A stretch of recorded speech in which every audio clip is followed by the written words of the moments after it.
Greetings, dear subscribers and casual listeners of my channel. Have you ever thought about whether the Dursleys were truly evil or if the movies simply made them look that way?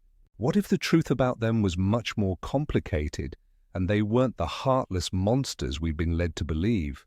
In today's video, you will find out what the films didn't show us about the Dursleys and why their story might deserve a second look. Throughout the Harry Potter series, few characters were as despised as the Dursleys.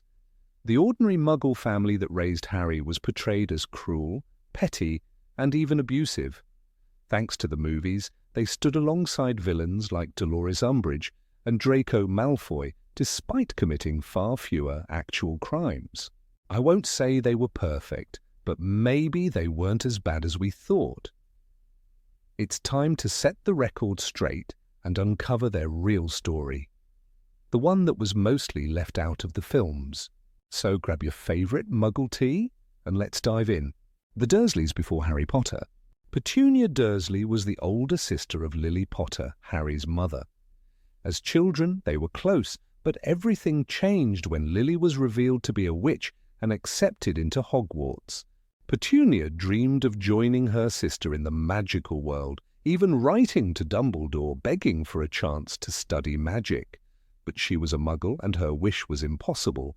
Over time, jealousy turned into resentment. She distanced herself from magic, left her childhood home, and married a man who shared her views. Vernon Dursley was an average Muggle, practical, ambitious, and deeply concerned with order and normalcy. He didn't just dislike magic, he feared and distrusted it. But he and Petunia still had to maintain some contact with Harry's parents. After all, they were family. At one fateful dinner, James Potter mocked Vernon for his mundane lifestyle, embarrassing him deeply. From that moment on, Vernon held a grudge, and unfortunately, he directed much of that resentment at Harry, who reminded him too much of his father. Their son, Dudley Dursley, grew up spoiled and entitled. Given everything he wanted and never disciplined, he became a bully.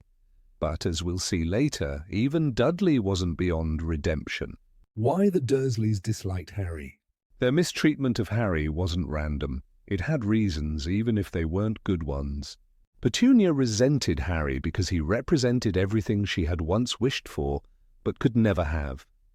He was a wizard, just like her sister.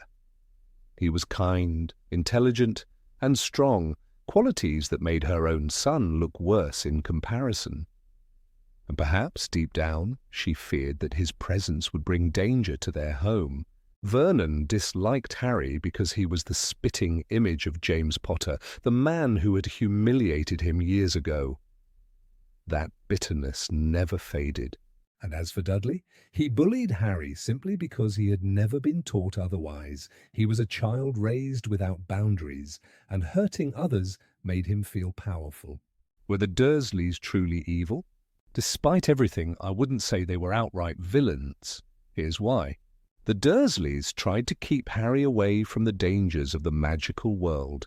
When they desperately blocked his Hogwarts letters, maybe they weren't just being cruel. Maybe they genuinely thought they were protecting him from a world filled with dark wizards, Voldemort, and deadly spells. Over time, they showed moments of remorse.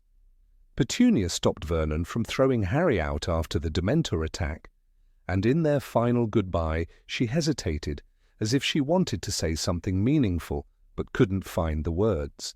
Even Dudley changed. He thanked Harry for saving him from the Dementors, and later, as an adult, kept in touch with him and Ginny. The Dursleys' story is far more complex than what we see in the movies. They weren't just cruel guardians who locked Harry in a cupboard. They were a family shaped by fear, resentment, and their own deeply ingrained beliefs about what was normal. But what if their actions, as harsh as they seemed, weren't entirely driven by malice? What if, in their own way, they thought they were doing the right thing? Let's take a closer look at Petunia. She was a woman who spent her entire life trying to escape the shadow of her sister. Lily was special. Lily was magical, Petunia, in comparison, felt ordinary, forgotten. Imagine growing up with someone who could do things you never could. Watching your parents dote on them, knowing they lived in a world you would never be part of. That kind of pain doesn't just disappear, it festers. It twists into something ugly. Petunia's resentment wasn't just about jealousy, it was about rejection. She wanted to be part of the wizarding world. But when Dumbledore's response made it clear she never would be, she convinced herself she didn't want it anyway. Marrying Vernon was her way of ensuring magic would never touch her life again. He was solid, predictable, successful in the traditional sense, everything that magic was not. When Harry arrived on their doorstep, he was a direct reminder of everything she had tried to forget. He was Lily's son, proof that magic would always be a part of her life whether she liked it or not. And she hated that. Vernon's disdain for Harry was simpler. He had no personal connection to the magical world. To him, magic was just a bizarre, dangerous force that disrupted the order he valued so much. He worked hard to create a stable life, house, job, family. Magic was unpredictable. It didn't fit into his world, so he rejected it outright. When Harry came along, Vernon saw him as a threat to that stability. He wasn't just an unwanted burden, he was a walking, talking reminder that the world was bigger than Vernon wanted to believe. That terrified him. And fear, as we know, often disguises itself as anger. Dudley, on the other hand, wasn't born cruel. He was raised that way. From the moment he was born, he was showered with gifts, attention, and praise. He was told he was the best, the smartest, the most important. He was never given boundaries, never taught kindness. He learned that power came from dominance. And when you grow up believing the world revolves around you, anyone who challenges that illusion becomes an enemy. Harry was different. He wasn't spoiled. He wasn't afraid of Dudley like everyone else was. And so Dudley did what he was taught. He bullied him. But there were cracks in their behavior, moments where something human slipped through. Petunia, despite all her resentment, didn't want Harry dead. She kept him in her house, even when she didn't have to. She understood the danger that lurked outside. She never spoke about it, but she knew.